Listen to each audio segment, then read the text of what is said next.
Fears in the rear view, right now on the mission. Trying to stay the course on this road to redemption. Giving up seems tempting, but no need. Cause I got you and you got me. A little UNITY will get us by. Through the storm and the rain, I'll be by your side. Look alive, the best has yet to come. Just some words of wisdom, plenty more. I know you've been looking for a breakthrough.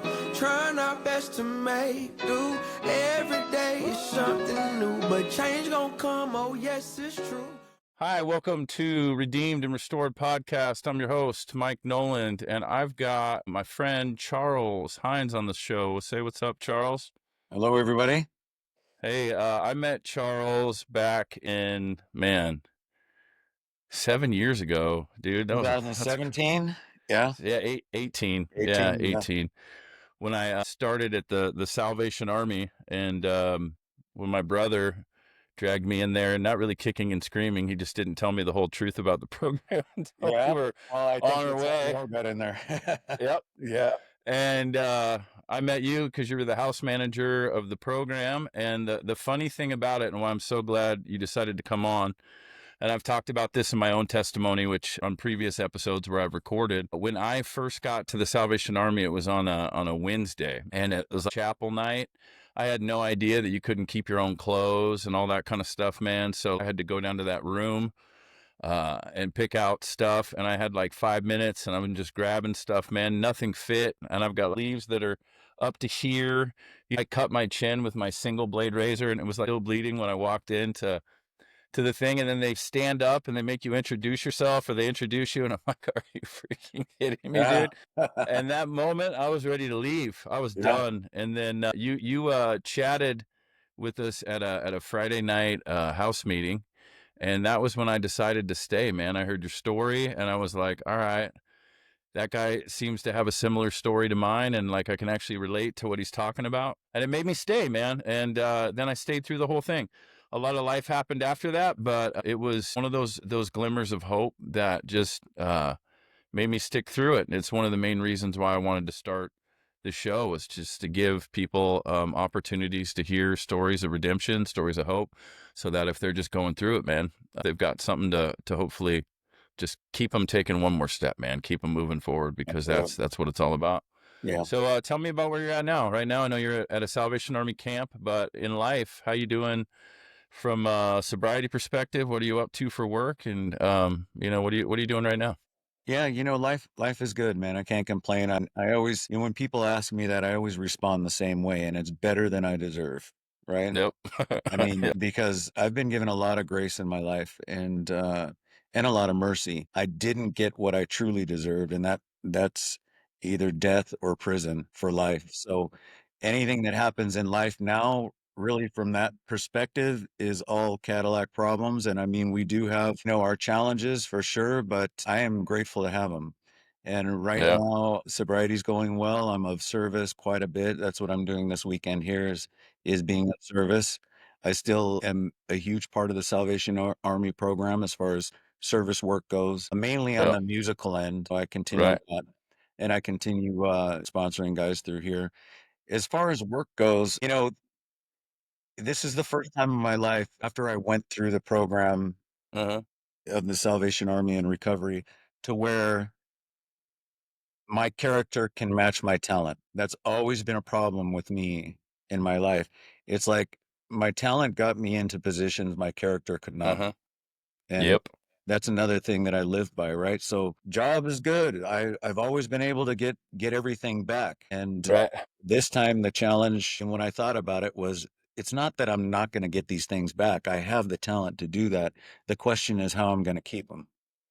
Yeah. Because that's something that I've struggled with my whole life. So far, so good. I stick close to the program. I stick close to the spiritual aspect of the program, and I'm of service. And if I put that first, then everything else falls in line. That's good, man. And I finally learned that too. You guys told me that when I went through the Salvation Army 7 years ago, right? You guys also told me not to get into a relationship, and I didn't listen. I didn't listen to any of it. Met her at a meeting. That's going to go good, right? Yeah. Totally did. But I can see when I met a girl, And then I was helping out after I graduated the program, doing the Friday night classes, and then all of a sudden I couldn't make it, and then I stopped going to Wednesday night at the time. I know it's Thursday, but I can see a direct correlation between me just starting to kind of back off, and then just because you're preparing for what you already know you're going to do because you've already made up your mind when you start to go down that road. So now, man, I went through the Teen Challenge program. I told you that, which was Yeah. 13 months because I Yeah. didn't learn in That's 6. that's a tough program too. Yeah. And I was Yeah. just there yesterday mentoring guys. We go out once a month and we sit with guys that are in the program, and I get to just see where they're at, man, and talk to them about, we go through the book of Proverbs and just each one each month. And I get to do that. And I get to do that on Tuesday nights too. And that's a huge part of me being able to just keep it pushing. It Everything is, else does man, and fall in line when you the do that. thing, what you're explaining, Yeah. it's like it's the hallmark for relapse, right? I see it all the time with guys that go through program and they start to have their own ideas on after they graduate. They think they've actually accomplished something, and I've been that guy Right. too, right? Yeah.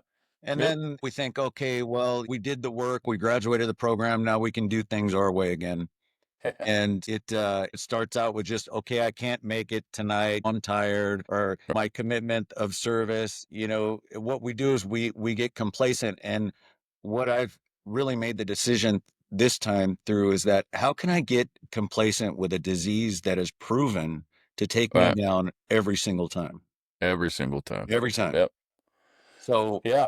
I Yep. need to put, as long as I put recovery first, everything else is cool. Once that does not become a priority anymore, Uh-huh. then it could take a couple of months, it could take a couple of years, but eventually it will, I'll repeat the pattern.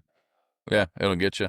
Yeah. And it's funny how I could sit there and listen to you talk about this every week and for six whole months. And I've struggled with addiction since I was 12 years old. So it's 30 plus years, and it progressively got worse. And I always made excuses on how I wasn't as bad as that guy or that person. Mhm. So I still have a job, or I'm still maintaining whatever a semblance of a life that I have. But it just got worse and worse and worse every single time, to where I was finally that guy, man, who I lost everything with a capital E. I was out on the streets on tweaker missions, like trying to break back into an apartment that I got kicked out of because I flooded the neighbor's Yeah. bathroom because I decided to try and flush my phone down the toilet because Yeah.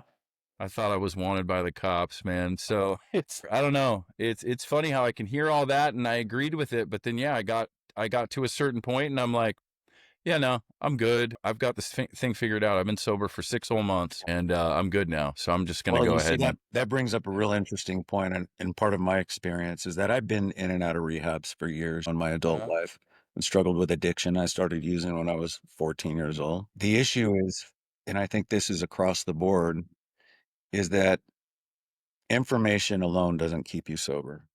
A guy could be saying something to you and it totally makes sense, and you could agree with everything and it hits you right here and you're like, "Yes, I'm like that." But that information, just knowing something never kept me sober. And yeah, my addiction doesn't care how much I know anyways. It's proven uh, that. So yeah, really what keeps me sober are habits.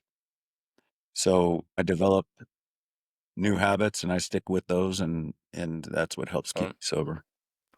that's cool, man. That's good stuff. Yeah, I was just talking about that with the guys yesterday because the the inkling when you get to that point, and all of them were at about 10 months in the program. So it was a good conversation with, hey, I'm now 6 months past that. I've been clean. I'm coming up on couple years now, which is crazy to even say. I even stopped using nicotine, which I never thought that would ever happen. But Congratulations.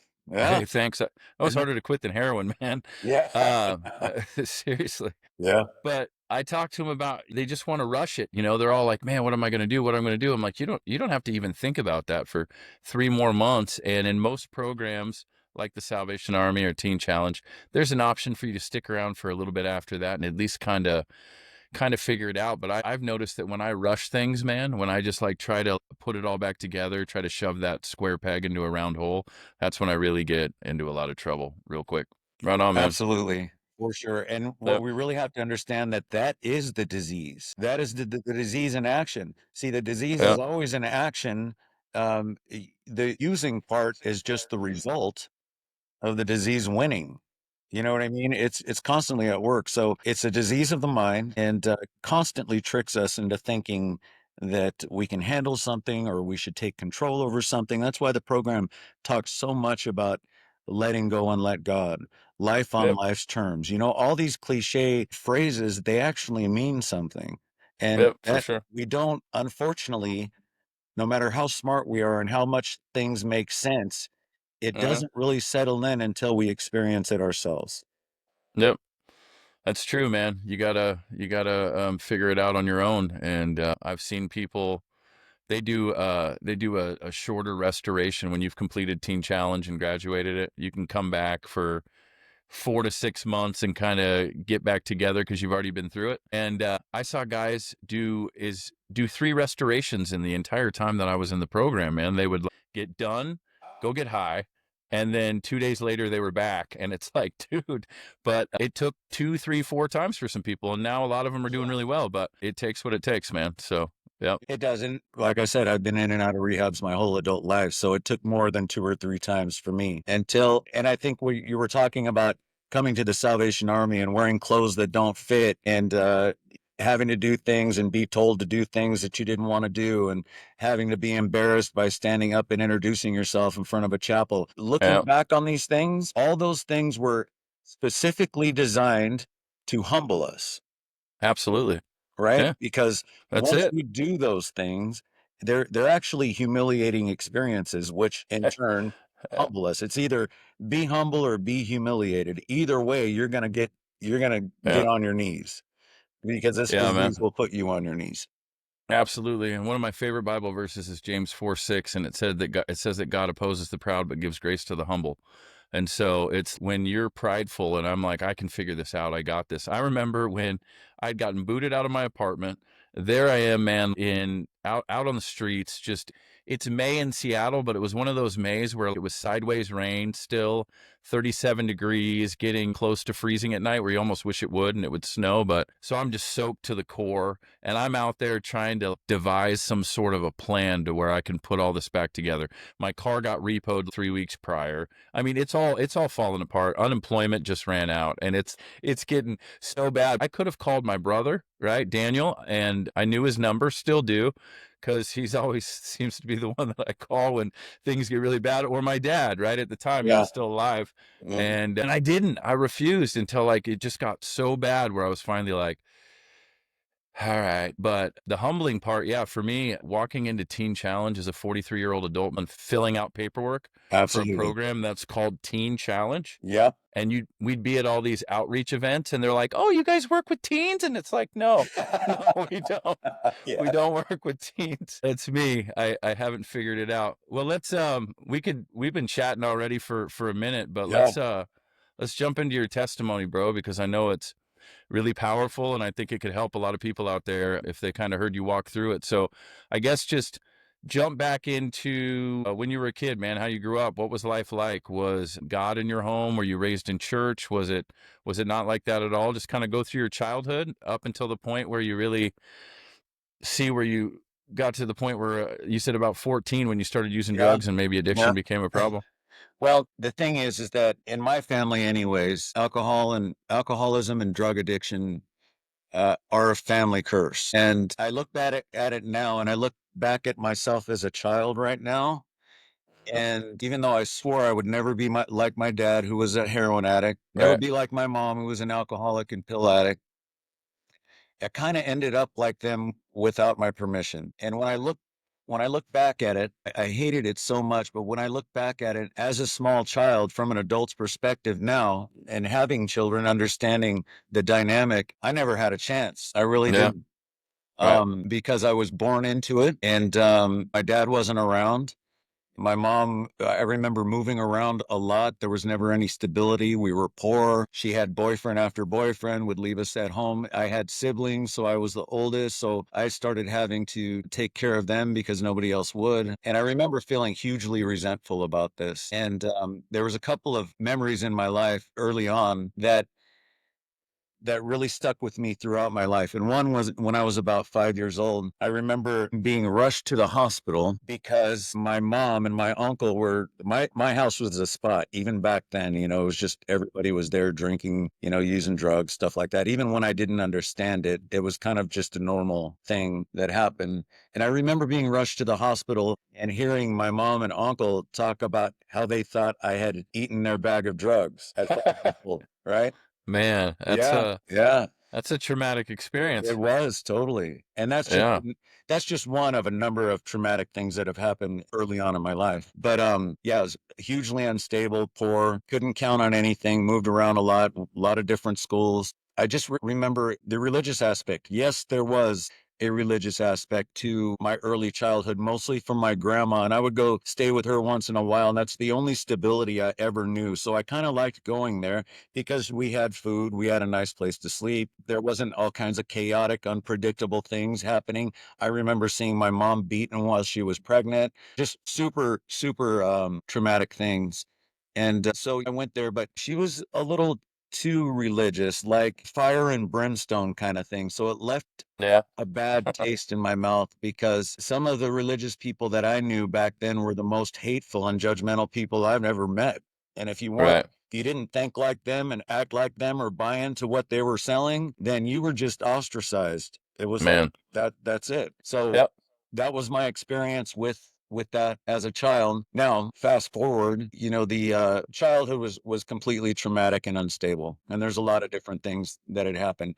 Everything from when I was 8 years old, my dad was never in the house, and all I wondered was why. At that point in time in my life, I thought something was wrong with me.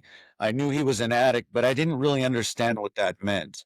And Yeah, at 8 years old, you're not going yeah, to have any clue what that means, really. absolutely. And Right. having not seen him very much, I didn't understand what was going on with him anyways. But he was a heroin addict, and he would pop in every couple of years, and I would be so excited and just wanted him to want me as a child, right? So I'm going to share this because it's okay for me to share now, but I would never talk about this. This was something that I would take to my grave. I felt shameful for it, but I realized that being vulnerable now is Hmm. not a weakness; it's a strength. And Absolutely. and Yeah. I always thought it was a weakness. But when I was 8 years old, I remember him taking me to his house. He had a girlfriend, right? Him and his girlfriend went into a room, and they were there for hours.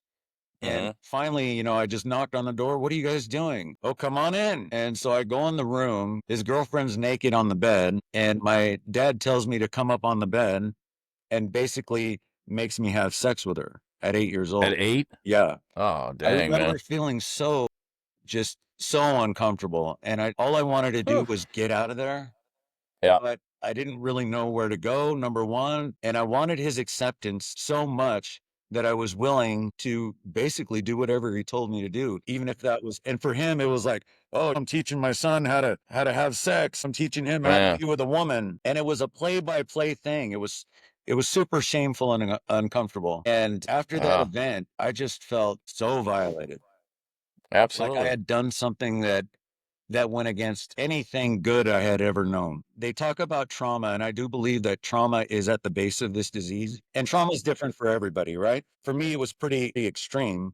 And trauma is really unresolved pain. And for me, that was such a painful event that I never resolved and never talked about until I was 16 years old. And it was just eating me up inside, That was the day that the joy left my heart and was replaced by fear. I can pin it Absolutely. down to that event. When you were 8, Yeah. when that happened? Yeah.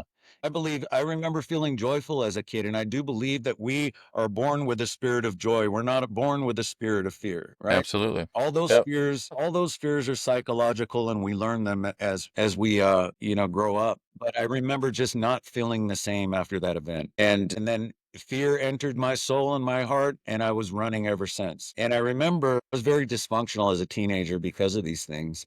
And my first drug was at 14 years old, and it was crack. Could you That's imagine?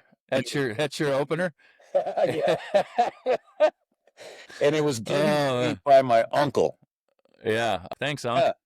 Yeah. I was Yeah, working man. with him one night And then after work, we drive through this shady neighborhood, and you know, some gang members come up to the car, and he's got his window Yeah. down, and they're doing a handoff, and I don't really know what it was, and yeah, he's like, "You want to hit? Sure." Another thing just to try to fit in, right? Yeah. You don't know what it is. But when I hit that, I can tell you that it wasn't just okay. This is cool, no problem, or no, I don't like this. Yeah. It just kind of washed everything away for a second. Yeah. And that's all. That cracks like what, 30 seconds Yeah, tops. And then yeah, you're like, yes. come on, give me some more, man. Like, yeah, Cocaine was my drug of choice, man, until, I mean, I got into opiates really heavily, yeah, but the one that made me feel that euphoric feeling of I waited my whole life for this and I finally feel like myself when I do it. yeah, That was cocaine, man. yeah, And it always was prevalent in my life. And I started using it when I was about 15. The first time I smoked crack, I was 15, yeah, 16 years old. But yeah. yeah, it Well, was for it was a me, problem. it was just relief of the fear for a Yeah, second, for a moment. right. You know what I mean? Yep, yep. And I didn't really know what it was back then. I just knew that, okay, this is how I always want to feel. So let me Right. just keep doing this. And And that's pretty cheap too. Crack doesn't cost that much yeah, money, so you could probably keep that going. yeah. Well, I didn't turn out to be a crack addict because after a All while it right. just pissed me off, right? Yeah, right. And cocaine and crack in general, you got to keep doing it. And after a while, you just get agitated. And Yeah. You need some so, sleep. You need a nap and a sandwich. yeah. So Yeah. I was about 16 years old. I remember telling my mom finally about what had happened with my dad because I was really struggling with my identity. I was struggling fitting in. I felt apart from everybody. I felt different after that day and I just couldn't take it anymore. So I told her, and I was acting out, not going to school, just doing whatever I wanted. But really, what I was doing is I couldn't apply myself to anything because I was running from everything. Nothing Yeah. felt safe, nothing Right. felt comfortable. And when that happens to a child, man, there's going to be some behavioral issues for sure. Yeah. So Yeah. I remember telling her at 16, it took a lot for me to do this. And I told her what happened. And she looked at me and she goes, that did not happen. And that was total betrayal for me. Like I would make Absolutely. this up. Like it Right. took me 8 years to even talk about this. Yeah. And And that's your response? and that's your response. So Yeah. that's what really set me off. And I became angry after that. Is that when things got, you can pinpoint that as when it got really bad and you kind of, Yeah, because anger is kind of my default emotion. right. I'm not comfortable dealing with loss and I'm not comfortable dealing with, you know, heartbreak or heartache or any of that stuff. You know, any of those sad feelings to me, because I didn't know how to process them, I could convert them easily to anger. That's why when somebody told me that phrase, hurt people, People. oh Yeah. man, that hit me hard when I heard that through recovery because that was me. I was hurt. And because of that, every emotion that I felt that I didn't want to feel, I converted it into anger because I was more comfortable dealing with that than I was Yeah. anything else. What I've learned is that anger is typically a secondary. I'm not getting angry because I'm actually angry. I'm hurt or sad, or I didn't do a very good job dealing with feelings either because I had something similar, not to that extent happen. I was molested by an adult cousin of a family who attended my parents' church, a Salvation Army church, actually. Yeah. And I didn't even talk about it for the first time until I was actually in counseling at the Salvation Army, Yeah. where the counselor there was like, you've got a lot of yada, yada, yada, where you just skip through stuff real fast and then you talk about all this crazy stuff that happened, but you don't actually talk about what happened. And I finally talked to her for the first time.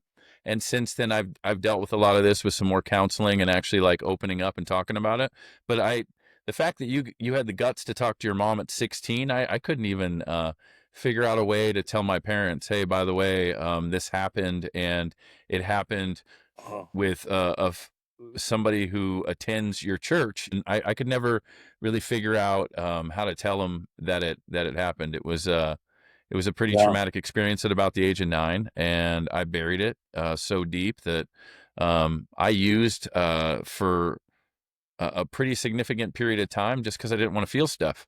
But I had a big problem with anger too, teenage years, and not knowing how to process it or deal with it. But it wasn't because I was actually angry. It was because I You just were didn't hurt. know how to, Yeah. yeah. And I Absolutely. didn't like to feel anything.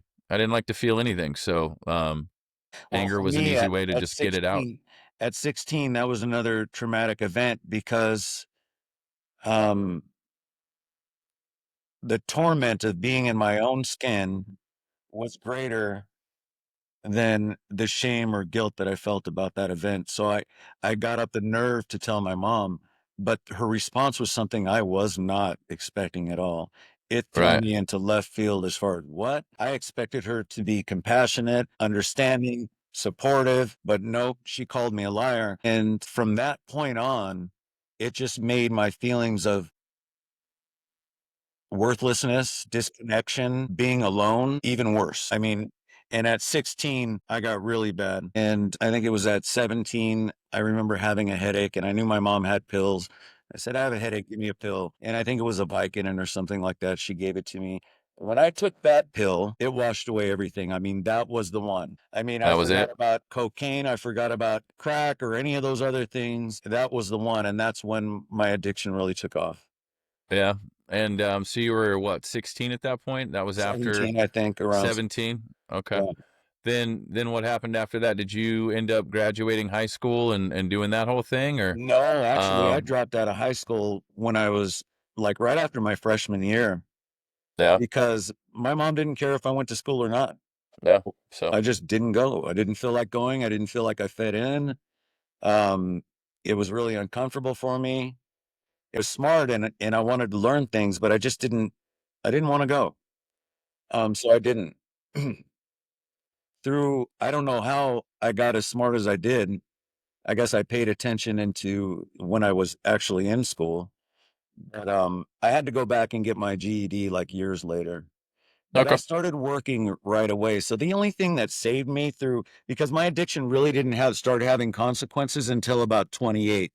So the only reason I think that I got through, see, as a young adult through about 27, 28 is because I started working and making money and I was always good with people for some reason. That was just kind of a natural skill. So I was able to get myself in some pretty good positions. And that actually gave me back some self worth, working and things like that. And I thought I had it together. I stopped doing the drugs, but I started drinking quite a bit, especially after work.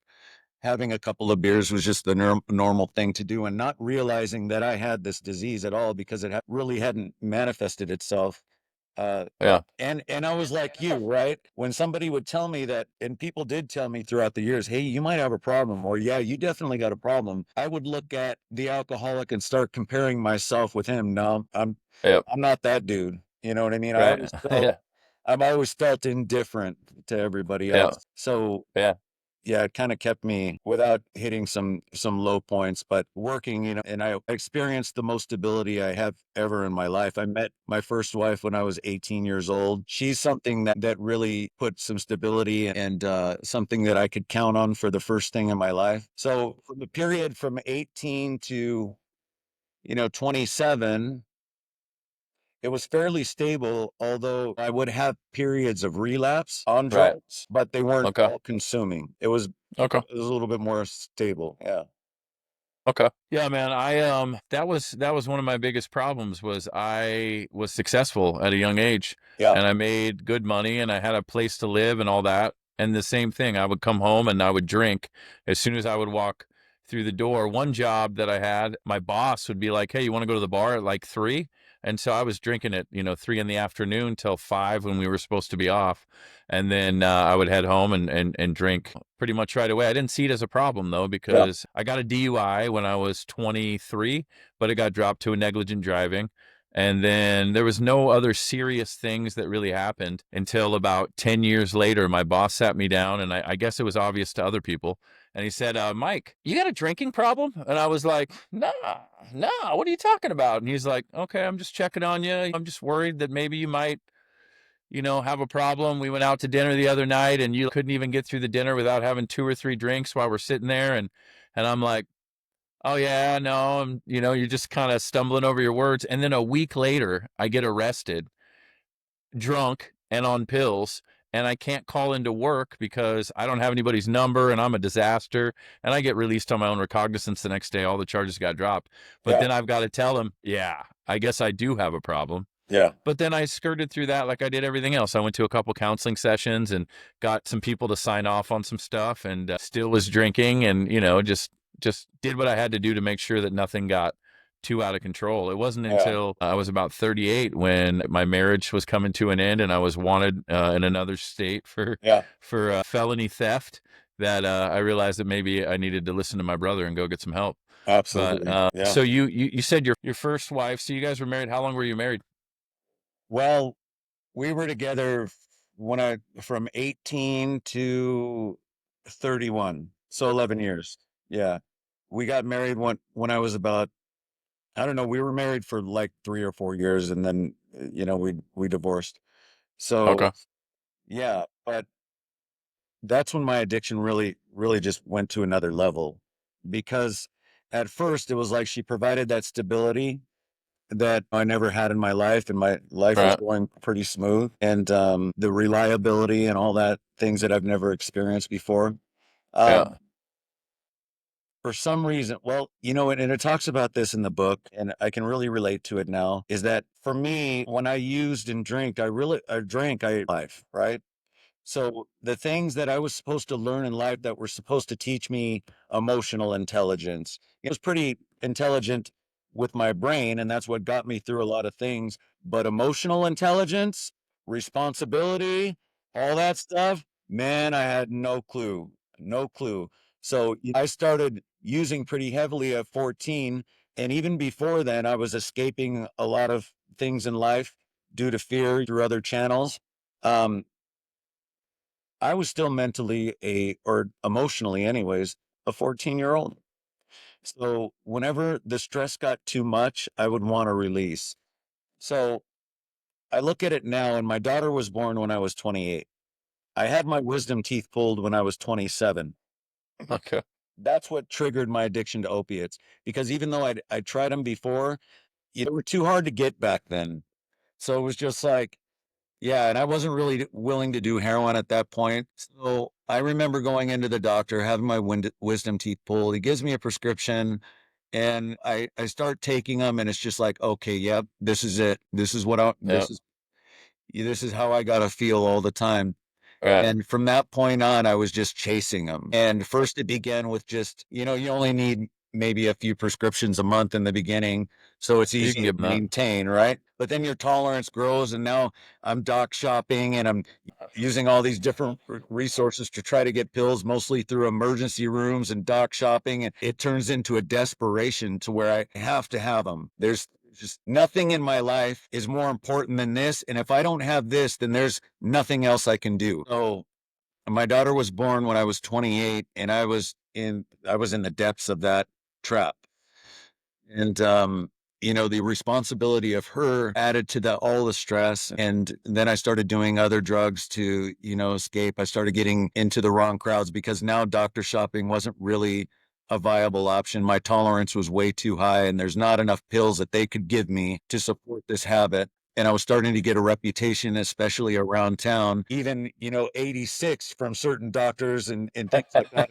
It was Yeah. getting really embarrassing. Eventually I had to go to the street. That's just the only other option. So the It's problem typically the story, right? With people in opiates, you get yeah, them from doctors for a little while, which I yeah, did too. And I'm still probably 86 from a few doctors up in yeah, the, east of Seattle, Issaquah, that yeah, area. I went to so many doctors there and would bounce around. And back then you could actually go to multiple pharmacies as long yep, as you didn't use your insurance or yep. whatever. It's Always like, all pay right, don't cash. Yeah. always pay cash. I only had my insurance on file at one place, and then it's Yep. like, nope, I'm not gonna bounce around. But that kind of faded out, especially after 2015. It got to the point where they knew if you went Yep. here, even though QFC and Safeway aren't friends, their online system was able to be like, you just had this Adderall and this Vicodin Yep. filled over here, and it's like, all right, it becomes too difficult to maintain because you need so many pills to keep the Absolutely. habit going, man.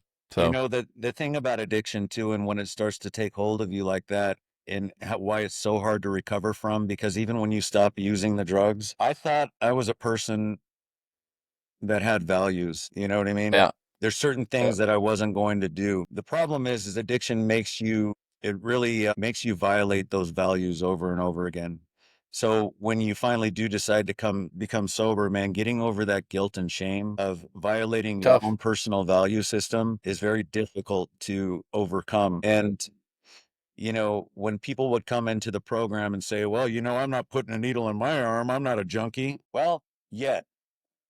Right. That's all I got to Yeah. say, yet. Yeah. Okay. Because everything that I said I wasn't going to do, I ended up doing. And that was I very difficult for me. I was that guy at the Salvation Army, man. I drank and I popped prescription pills at that point. I mean, I'd done drugs in my teenage years, but once I got married and had kids and stuff, like it was all prescription pills and alcohol. And I was like, I'm not like these people, man. I'm not homeless, shooting up heroin. I've never even done heroin. And then, I mean, now you can look at my arms, man. It's like they're pretty wrecked from multiple infections and just like crazy stuff that happened. After I left the Salvation Army, I went and did exactly what I said I would never do. And it Yeah. finally got to that point, man. And Yeah. it's funny. Yeah, you compromise all the things that you say that you never compromise, right? I was going into stores 2020, just twacked on meth or cocaine if I could actually afford cocaine. I was shooting up heroin mixed typically with cocaine, if not something else. And I would walk in and just take whatever I wanted and walk out. And these stores knew exactly who I was when I walked in, but I didn't even care, man. And I was double middle fingering them on the way out. I had no integrity. I was not a man of my word. I was a liar. I manipulated. I did whatever I had to do to keep my drug addiction at that high level. And I really didn't care, man. And I was doing all the things that I said that I would never do. So when did it get like Right. that for you? What age were you at when it got past the prescription pills and now you're out on the streets and you're looking for drugs that way? Well, I had multiple safety nets in my life. For some reason, one person in my family was always willing to bail me out because at that point I was the ultimate victim and I Right. preyed on that mentality or I took advantage of that mentality. And I have a sister that bailed me out a few times. I have brothers that bailed me out a few times after. So, and I would always use that card. Well, I'm in pain. I got a lot of stuff. I haven't been able to get, just the victim mentality and just make them feel sorry for me. So it drug on for a long time before I ended up actually on the street doing dope. But Okay. the reason my marriage ended is because I started getting into crystal meth. Okay. So I never really been a crystal meth guy by itself. But for me, I could definitely do it if I mixed it with other things.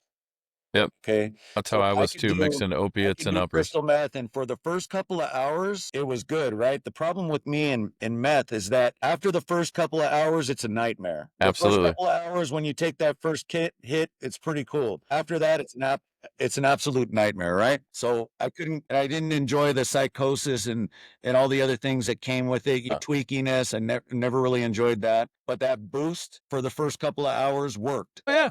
Yeah, so what I would do is I would take a couple of hits of that in the morning, and then when I started to feel a little tweaky, then the pills came along, right? Balanced me out a little bit. So, but what meth did for me is it made me very erratic and unpredictable, right? I'd stay out, longer than I should. You could tell that I was on it. I might have gotten a little paranoid, maybe not psychotic yet. And I say yet Yeah. because that's definitely a part of my story. But back then, maybe it was the dope too, because the dope today, I mean, it's instant psychosis for most people. But back then it wasn't like that. I would get a little paranoid. I would act weird. I wouldn't sleep. And my wife started to notice this and I would miss work and I'd just go on these runs, right? Where she wouldn't see Right. me for days, end up at trap houses, things like that. And all these people in my life were getting shady. And she noticed this. And then I kind of finally had to come clean and she put me into my first rehab, which was in Berkeley, California. Okay. The first time through it, she wanted to save me. So she's like, go to rehab. But it was this 28-day rehab in Berkeley, California. Wasn't even a rehab. It was Club Med. You know what I mean? Were you doing yoga Oh and yeah. Yeah. I mean, it was high sipping end. lattes and I had, yeah. yeah, I had the insurance. And not only that, it was a medical facility. So I remember talking to the doctor, and by that point, I'm pretty well versed in prescription medications. And I'll tell you how much I did research on it. And I remember when the doctors stopped prescribing me Yeah. narcotics. Yeah. I was at a doctor's office one time and I asked him for something and he's like, I'm like, that's the only thing that'll help. He goes, well, I'll give you that, but without the narcotic.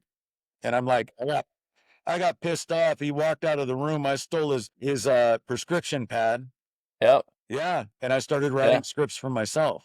Man, that's a find and a half right there when you're Well, yeah. I became well versed and I remember talking to doctors sometimes and they're like, man, you know more about meds than we do.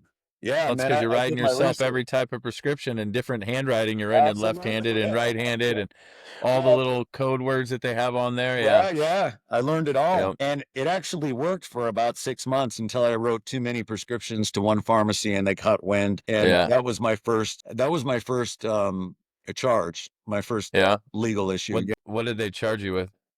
forging Oh, prescriptions. Yeah. okay. Did you get time for that one? I didn't. I was so lucky. I was never even convicted for it. And the reason Really? why is because, like I said, I've always had the resource of being able to make money, right? I had skills. I was a contractor. Money was really never an issue at that point in my life. And my wife had money. She's an accountant. So I bought myself out of a lot of problems. I really did. Yeah. I stayed out Yep. of trouble because I had the money. I was buying the dope. The people that I was running with, I made them hold it. If I'm gonna get you loaded, you hold the dope. I pay Yep. for it, you hold the dope. That's the deal. You're the one going down. And the Yeah. crazy thing is like nowadays, man, when I was up in Seattle just a few years ago, you could get caught with so many drugs and it wasn't even a thing that they would charge you with anymore. They would just take them. No, that's a whole And different thing. Seattle's such a yeah. I have a lot yeah, of issues with that for sure. it's crazy now. Now down here in Arizona, which I Yeah. found out after I moved down here, and my dad passed, and I relapsed, and it only lasted 6 days because I got pulled over doing a 45, doing 45 and a 65 because I thought I was somewhere that I wasn't, Yeah. and they charged me with 3 felonies with 2 possession of Yeah. dangerous substances and paraphernalia. Didn't end up proceeding with the charges though because I've gotten a lot of grace and mercy when it comes to my criminal history outside of that stint in Florida that I had to go I got extradited for. I haven't had anything that's actually Well, stuck or here's the thing, man. anything. Getting being in recovery for a while, helping guys through recovery, there's a Yeah, lot of different ideas on what works the best. And for me, my experience is accountability works the best. Okay. Now I work for a company right now to where they're always talking about trauma informed care. And we need to be kind to these people. Well, this city is killing those people with kindness, literally, absolutely. Yeah, literally. They don't safe follow the drug injection laws sites and anymore. all that. Yeah, Absolutely. no, yep, Absolutely. That's why we had it's such a crazy. high overdose rate is because they just use without recourse, without consequence, and they're never going to get better. And you just want to blame it on trauma. Yeah, the ways that I've gotten clean in my life is legal problems that typically had to do with my drug use. Like Yep. when I stole stuff in Florida, I was high as a kite on benzodiazepines, and I did it on camera. Walked into a pawn shop, same outfit I just left the other store in, gave my ID, fingerprint, dead to rights, and that caused me. Man, it was a pain. But what cut my relapse here in Arizona short was the police, man. Yeah. And then going, oh my gosh, 3 felonies? Are you freaking kidding me? Yeah.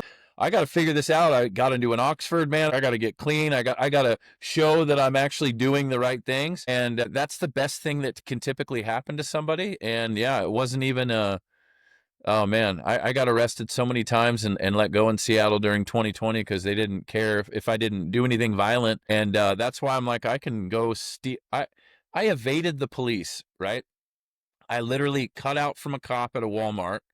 I lost him in two minutes, and they were on the hunt for me all night. They finally found me because I'm dumb, and I went back to my apartment because I was going to ditch some of my drugs and then go tweak it out in the woods for a while until hopefully the cops died down. I Yeah. took way too long, and the cops found me.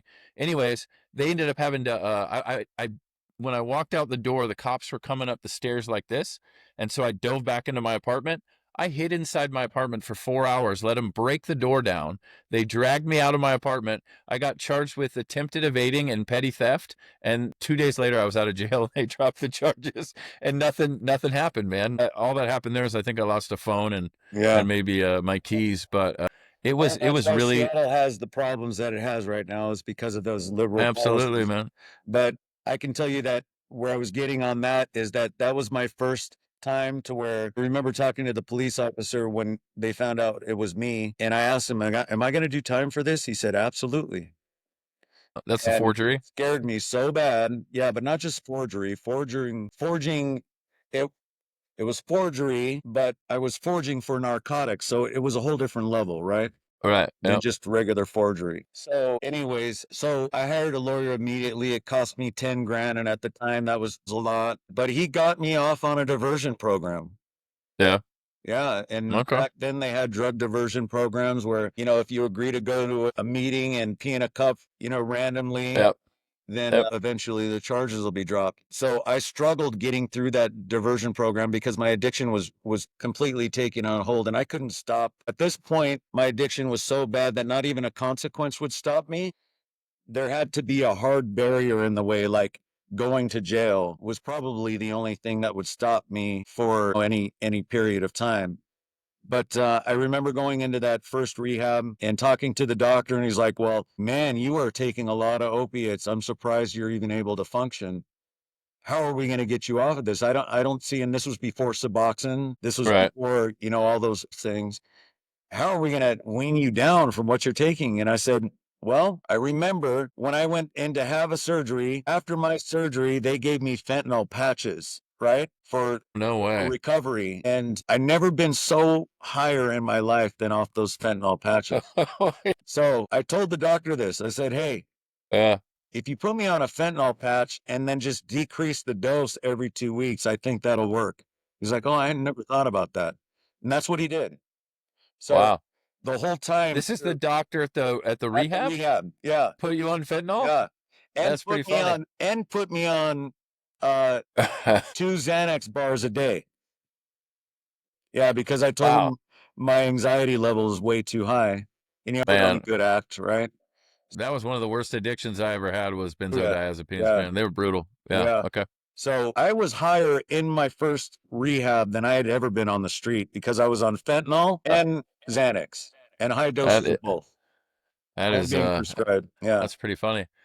yeah. So you get out of your first rehab and obviously you were super sober, feeling pretty good, but now you're like, all right, well the doctor at rehab gave it to me, so I must be good.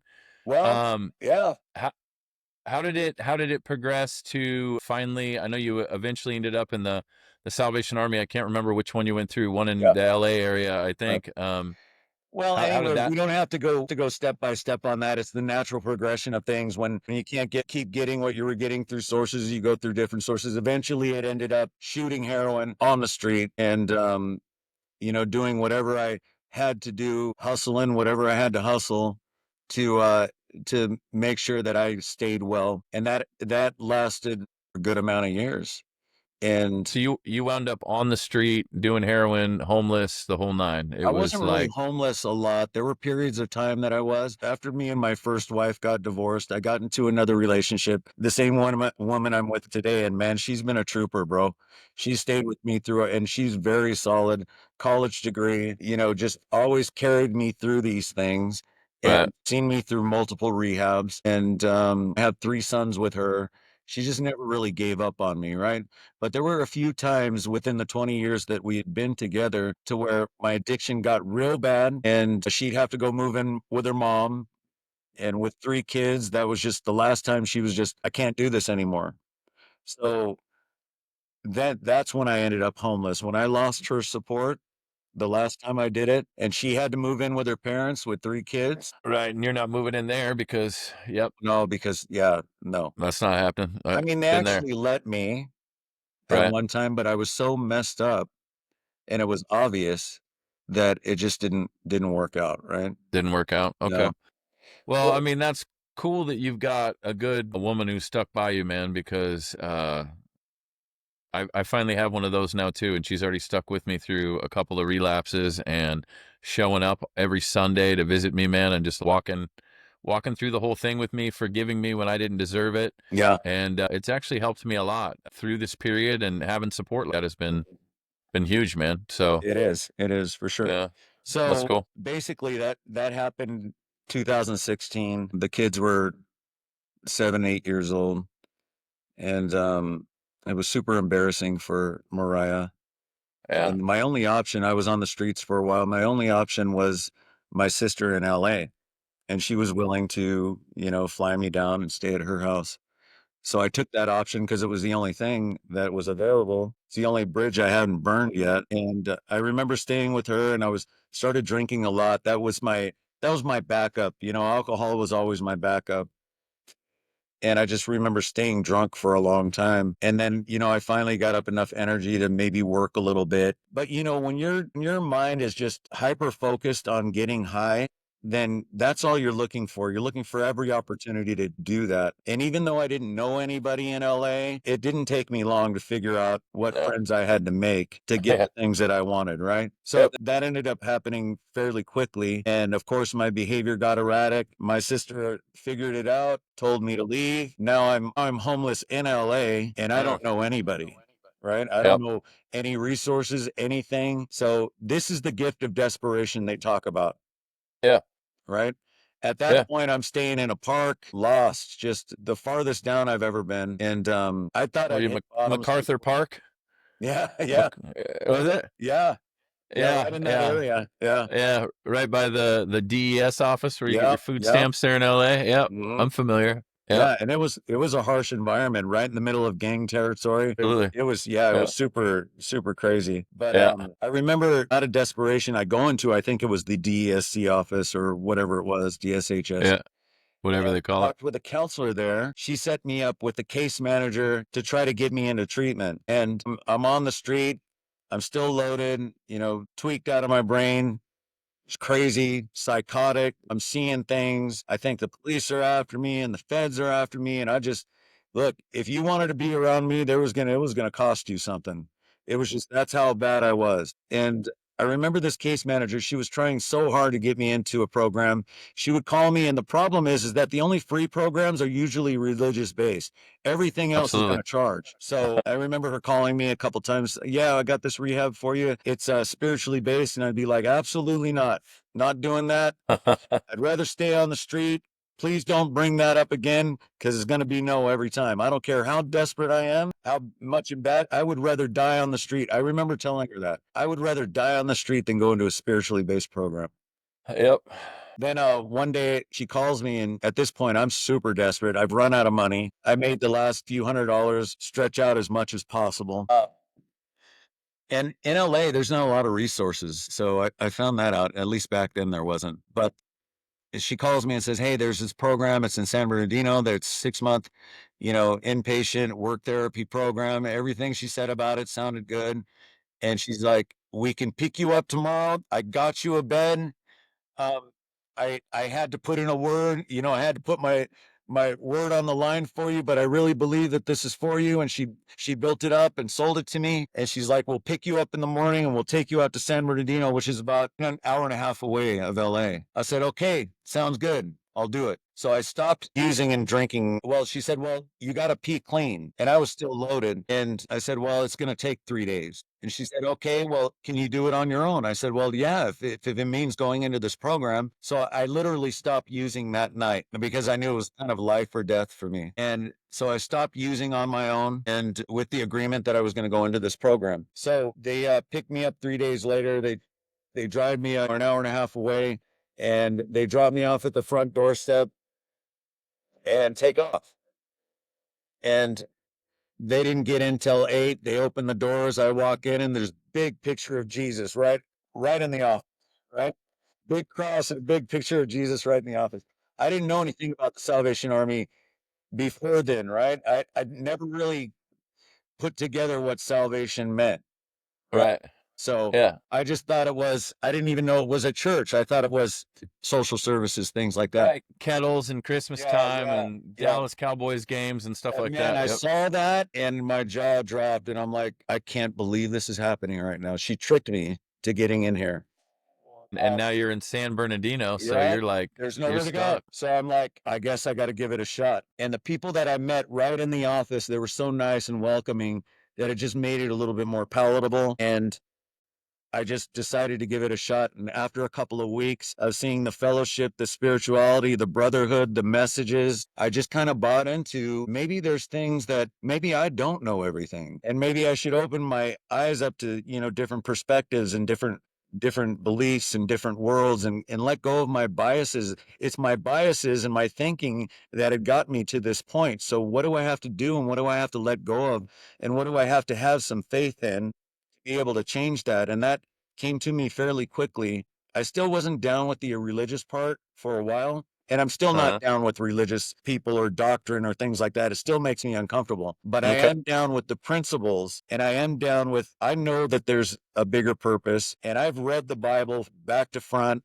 and I haven't found a lie in it yet. Yep. It is true today than the day it was written, on every human ailment that has ever existed or ever will, right? Absolutely, man. Yep. So Yeah, I agree. it made a lot of sense. And, I graduated the program, and right out of program, I became the assistant resident manager in the San Bernardino ARC. And then I was really desperate to get back to Seattle. And, these are things that I can't explain. And the only thing that I can say right now is this was God's plan, right? Yeah. I'm Right. looking for jobs in the Seattle area, and pops up the resident manager of the ARC. And I'm like, no way. I mean, this resident manager at the ARC never comes up. And in fact, the person who just had it for 15 years. There's Dang. no way that's Yeah. even possible. And the crazy thing is I applied for it and I wasn't selected. And then, so it was very heartbreaking. And then 3 days later, I get a call saying, well, the guy we hired relapsed, so we want you to come up. Wow. Yeah, that was quick. Yeah, yeah. Wow. And you were the resident manager for how long? Since from 2017 to 2021. Wow. That's a good amount of time, man. Yeah, That's pretty cool. yeah. Yeah, I mean,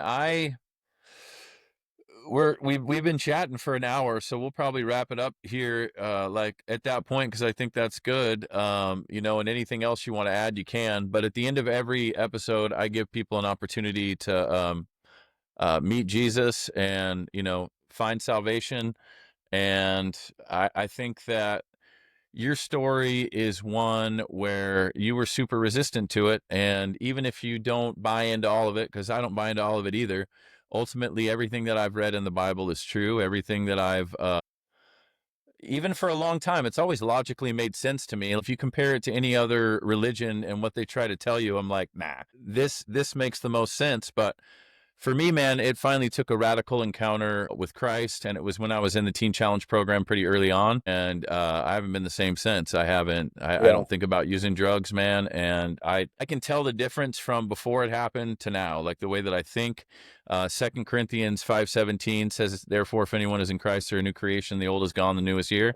Yeah. And that verse I've heard however many times growing up as a Salvation Army officer's kid and Mhm. involved in church, growing up, I've heard it so many times. Now it actually finally makes sense to me because I've actually found a new identity Well, in Christ. there's so So, many different perspectives on that. And for me, still, organized religion for me has always been kind of manipulated by man, right? So I right, believe in Jesus and Jesus's teachings, because Jesus was just teaching people how to love, really. If you break it right, down to its core, he was teaching people how to love. So I totally believe in that. And there's this video that I saw on YouTube that made me think of it that way, because that's the only way I could get past my resistance on the religious thing.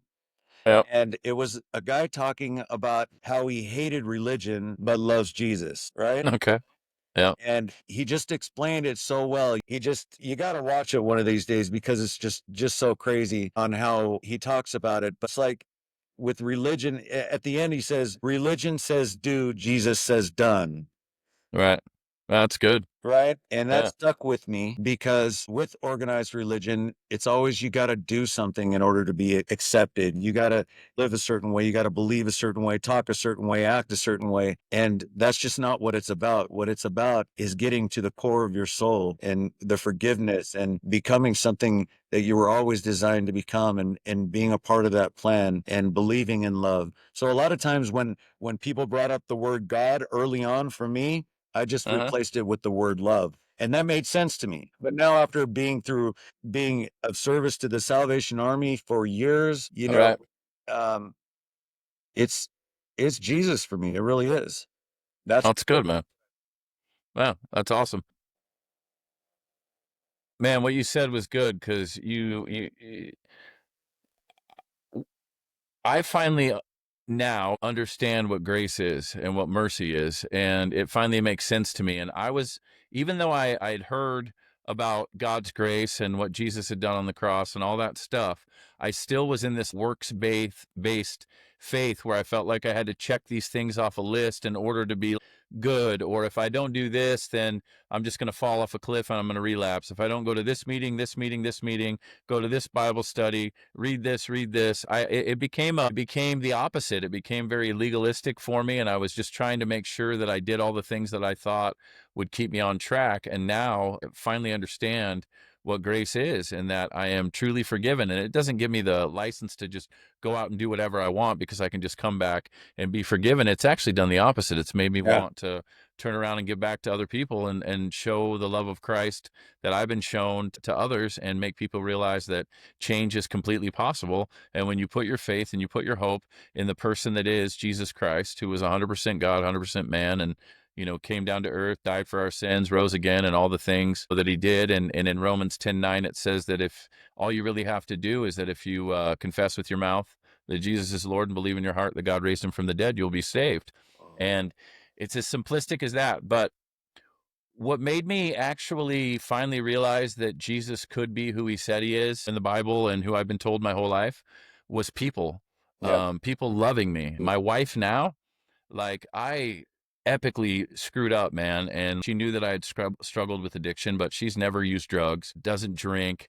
She could have a beer and leave it half empty and not even come back to it for Yeah, 3 that's years. crazy. Yeah, and I'm like, what's that like? But I couldn't, I that's not me. But when my dad passed, I made a bad decision and I went and got drugs, man, and I get arrested, I disappear, and I'm in jail, and I lost my phone too because that's always what happens. Absolutely. And then she can't find me, and I get out, and she completely forgives me after I sit down with her for 6 hours and just tell her everything. I genuinely believe that she forgives me, and I'm like, man, I don't know if anybody's ever really Yeah. done that before. Her parents were there too, and they forgave me, and then they're Christian as well, and they're Christ followers. And then 5 months later, after we go to Disneyland, I go and I do it again. As soon as we get back, I went to CR. I got a chip for 5 months, and by Wednesday, I was Where did your 5 months? yeah, I was and this was even worse, man. I ghosted her. I disappeared. I went to Vegas, right? And then she forgives me and drives me into a rehab. And Yeah. I 2 weeks into the program, you got to wait. There's a blackout there, but it's only 2 weeks. And I get all this mail, dude, and it's from her, and it's got my sobriety date. And every month for the entire time I was in the program, she wrote a letter to me with a Bible verse on it, talking about how much she loved me and how I could do it and how I could stay clean. And she believed in me. And I was like, what the? I didn't even know she would answer That is the phone. that is so awesome and heartwarming to hear because that is God working through people, right? To showing the Absolutely. true love of God through people. And that's some experiences like that happen to me to where it's like, okay, God, you are showing me through other people, and they are truly godly people Yep. to support you like that and to Absolutely. encourage you like that and to love you unconditionally like that, right? And that's what Yep. Jesus taught, was to love unconditionally. Well, I realized that before I realized that through Christ, I did not know what love was, bro. And in fact, most of the love that I expressed was one or another form of manipulation. Absolutely. It Yeah, was all my love was transactional. It was like, you give me this, so then I will. I'm doing this because I want something from you. And to have somebody that genuinely loves you and does things for you and expects nothing in return is like, I don't know. It's an experience that I've never had. Her family was sending me letters throughout the program. Her uncles and her mom and her dad, and I got tons of mail all the time, and to have people support me like that, even though I was a total dirtbag and just disappeared and caused so much chaos in their life, that actually finally opened me up to the point where I'm like, all right, God, I remember getting the Teen Challenge going, I can't do this again. I can't relapse again. I don't think I can pick myself back up. This time was so bad. In 3 weeks, I'm in the hospital. I can't even walk, and I'm a Well, that's, disaster. that's how God And works also, is he puts you through those experiences so you will have that thorn in your side and you will remember man, that pain. that's And funny. I still have to wear Vans because I can't wear shoes that push on my ankle because it still hurts to this day. They're the only shoes I can wear, man. I'm going to the gym and my wife's like, "You're wearing Vans?" I'm like, "I cannot run on an elliptical. If I wear a pair of tennis shoes, literally it starts pushing on that part of my foot. yeah, I yeah, don't think it healed right. yeah, yeah, It's still kind of messed up, man. It'll start to swell up a little bit, but yeah, it's that thorn in my side that's the friendly reminder of remember what happened last time? yeah, 3 weeks, man. yeah, And my wife's like, "You see what happens when you leave me for 3 weeks? You yeah, see, yeah, yeah, you see what happens?" And I'm like, "Yeah, it's a pretty good point."